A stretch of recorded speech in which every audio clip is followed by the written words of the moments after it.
Buenas tardes, mi nombre es Germán Cuaranta, soy investigador del CONICET y profesor de la Universidad Nacional Arturo Jauretche. Mis temas de investigación son sociología rural y trabajo agrario. El motivo de estas conversaciones son la situación del trabajo agrícola frente a las nuevas políticas y las acciones del nuevo gobierno ante la precariedad del trabajo en el sector agropecuario. Como se sabe, el trabajo agrario es un escenario tradicional e históricamente de altas condiciones de precariedad. Si nos guiamos por las cifras disponibles, actualmente, según el censo, hay aproximadamente 650.000 asalariados agrícolas que registra el censo. El censo registra esa cantidad de asalariados en una semana de referencia. Siempre nosotros estimamos que lo que registra por el momento que se hace el censo es el trabajo permanente, entonces podría haber otro tanto de trabajo transitorio. Si nosotros comparamos esos volúmenes, supongamos 1 millón y algo de trabajadores agrícolas, 1.200.000 aproximadamente, con las cifras que tenemos del sistema integrado previsional argentino, nos encontramos que más del 70% del trabajo en el agro es no registrado. Junto con sectores como la construcción, el trabajo doméstico, la industria textil, etcétera, son los escenarios de peores condiciones de ocupación de nuestra economía y nuestra sociedad. Evidentemente esto plantea un desafío a los gobiernos sobre un sector de nuestros conciudadanos que están expuestos a condiciones de trabajo que no son aceptables.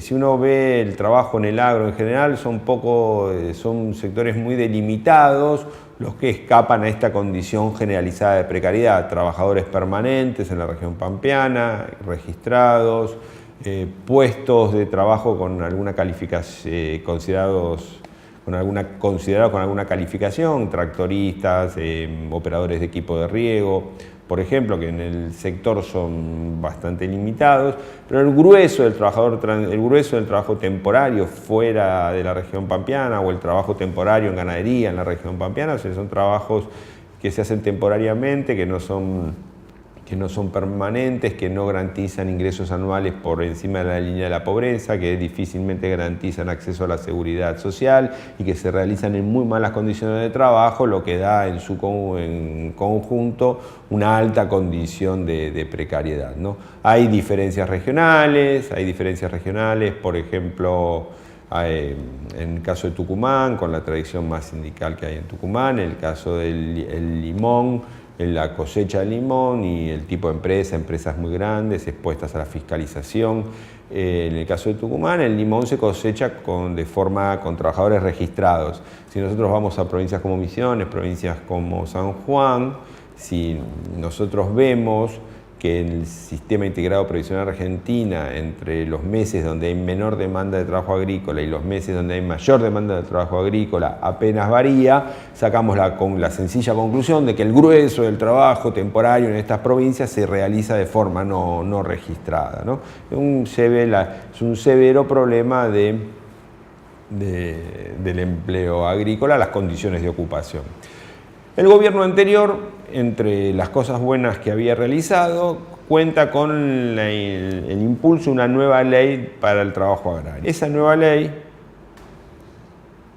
tuvo el gran mérito de equiparar las condiciones, al menos formalmente, de ocupación y de contratación de los trabajadores del agro con los trabajadores enmarcados en la Ley General de Contrato de Trabajo. Entre otras cosas, reguló mejor la jornada de trabajo, lo que implicaba pagar horas extras, reguló condiciones de alojamiento, pero sobre todo reguló la contratación del trabajo temporario, bajo la figura del trabajador de temporada, la figura del permanente discontinuo existente en la Ley General de Contrato de Trabajo, que implicaba que luego al segundo año que un trabajador se desempeñaba en una empresa, pasaba a tener derechos como la antigüedad, etc. Esto significó un gran avance que asociado asociado al gobierno anterior a una mayor política de fiscalización en determinados sectores del agro, como fue la industria semillera, que se acuerdan que unos años atrás estuvo muy expuesta en la opinión pública por situaciones que se vieron de formas de contratación que ya no solo constituían un delito, no solo constituían un fraude laboral, sino que en algunos casos constituían un delito penal, que fueron de dominio público a través de los medios de comunicación, ¿no? Se lograron mejoras en distintos mercados de trabajo del agro. Eso se asoció también a la creación del RENATEA en su momento, que venía a reemplazar al RENATRE, que ahora no estaba a cargo solamente de las entidades gremiales patronales y del sindicato, sino pasaba a estar a cargo del Estado, con autarquía. RENATEA desarrolló distintas cuestiones, ¿no? Pero profundizó los trabajos que se hacían en alfabetización, en capacitación, que venía haciendo el RENATRE con anterioridad, pero sobre todo creo que una cosa que hizo es profundizó la fiscalización. Había muchas libretas de trabajo en la época del primer RENATRE, pero eso no implicaba que el trabajo sea en blanco, porque se podía tener la libreta y no usarla. Después había muchas dudas sobre la emisión de esas libretas, pero bueno, el tema de la fiscalización del RENATEA fue un avance importante con respecto al RENATRE. Hubo una cuestión de el RENATRE tercerizaba la fiscalización en una empresa y generaba muchas dudas sobre cómo efectivamente se hacía esa fiscalización. Bueno, una nueva ley con un organismo que promueve la fiscalización genera que una mejor ley y que se cumplía más, ¿no? Eso había sido un importante avance. Hubo un leve avance en lo que tiene que ver con la percepción de las asignaciones familiares y que se percibían únicamente durante los meses de trabajo en blanco, 3 meses, después obviamente se cortaban y los trabajadores estaban 1, 2, 3 meses sin cobrar asignaciones hasta que se volvían a inscribir en la asignación universal por hijo. Bueno, administrativamente eso ahora se solucionó y está garantizada esa continuidad. Pero estos avances leves contrastan con otro tipo de situaciones. El año pasado la industria de la semilla está avanzando en un proceso marcado de reestructuración y de mecanización de ciertas actividades. Aproximadamente está demandando la mitad de trabajadores que lo que hacía anteriormente.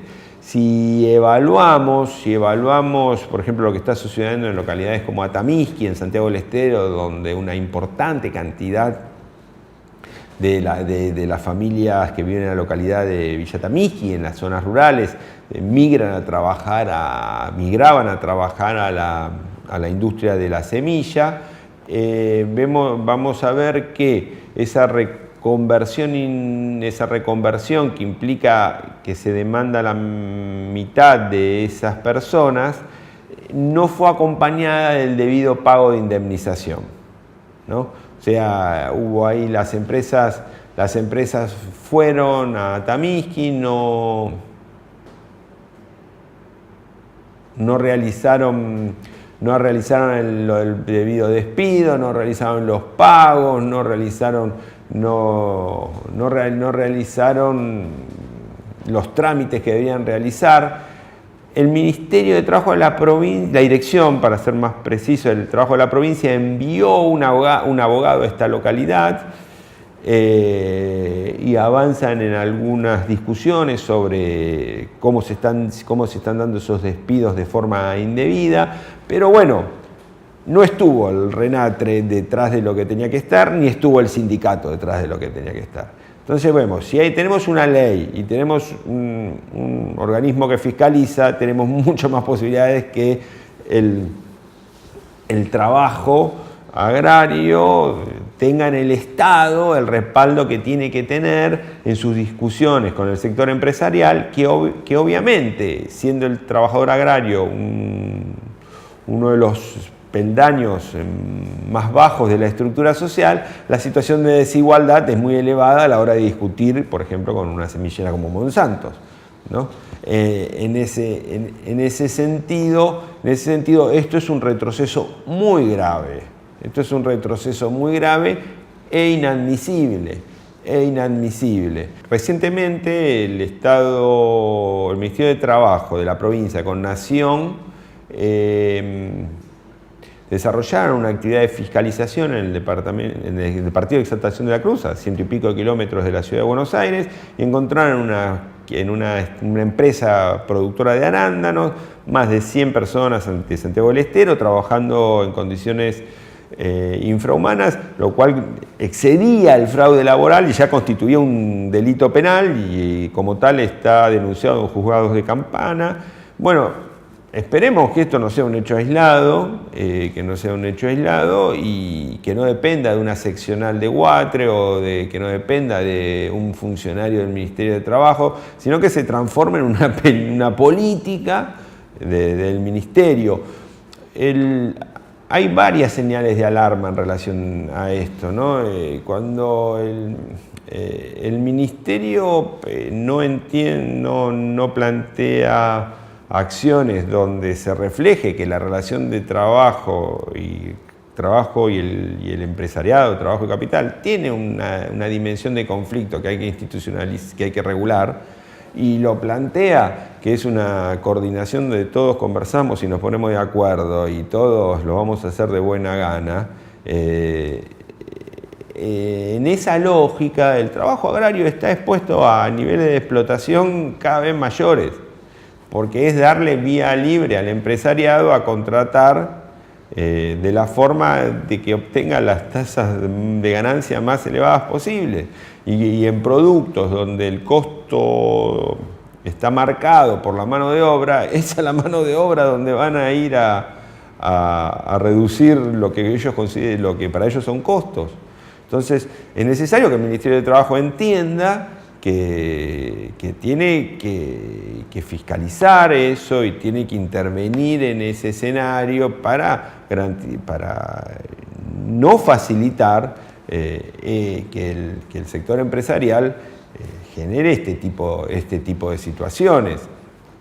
Cuando el gobierno desarticula el RENATEA, está bien, hay un fallo judicial, pero en la forma que no se desarticula y cómo lo vuelve al RENATRE y a Guatre, un aliado político del gobierno, cómo lo vuelve, le están dando una señal al sector empresarial de que la fiscalización no va a ser una preocupación central. Cuando se desarticula un programa de abogados para asesorar a trabajadores con el argumento de que es competencia desleal con los abogados, como pasó en el inicio de este gobierno, también está dando una señal que al sector empresarial que puede contratar como se le dé la gana. Y eso es muy problemático, y es muy problemático para el trabajo agrario, que es un escenario de explotación y un escenario, en algunos casos, como el que acabo de mencionar, de escenarios donde se cometen delitos penales, no fraudes laborales, donde se excede ese tipo. En ese sentido, Es importantísimo que el Ministerio de Trabajo asuma el rol que le corresponde al Ministerio de Trabajo, que no desarticule la fiscalización, que favorezca la fiscalización y que no se ponga en un escenario de gerente de recursos humanos. Esa no es la función del Ministerio de Trabajo. Y para el agro esto es fundamental. Un avance que se había realizado previamente y que en ese sentido el gobierno no lo desarticuló, tiene que ver con, dentro de la Dirección de Empleo, con lo que eran las guarderías de cosechas, guarderías para madres que trabajaban para llevar a sus hijos, ¿no? En Mendoza. Eso no se desarticuló. Eso sería importante. Y lo que fue lo que es el programa de intercosechas, ¿no? que le da un monto de dinero a los trabajadores que entre el periodo de cosecha, que no tienen ingresos, que tampoco se desarticuló. Es importante que eso se continúe y que no modifique la lógica. Había ahí un comentario que, si de ser así, es preocupante, que lo querían asimilar más a subsidios a las empresas y no a subsidios a los trabajadores en los momentos de desocupación.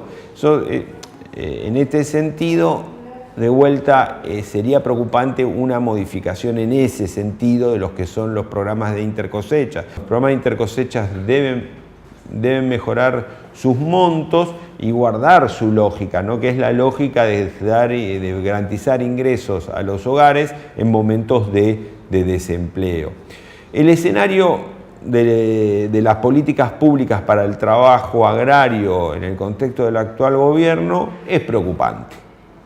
Es preocupante, en el sentido de que el Estado debe asumir el rol de que debe terciar por el actor más débil en una relación tan desigual como es la relación entre el trabajo y el empresario en el sector agropecuario.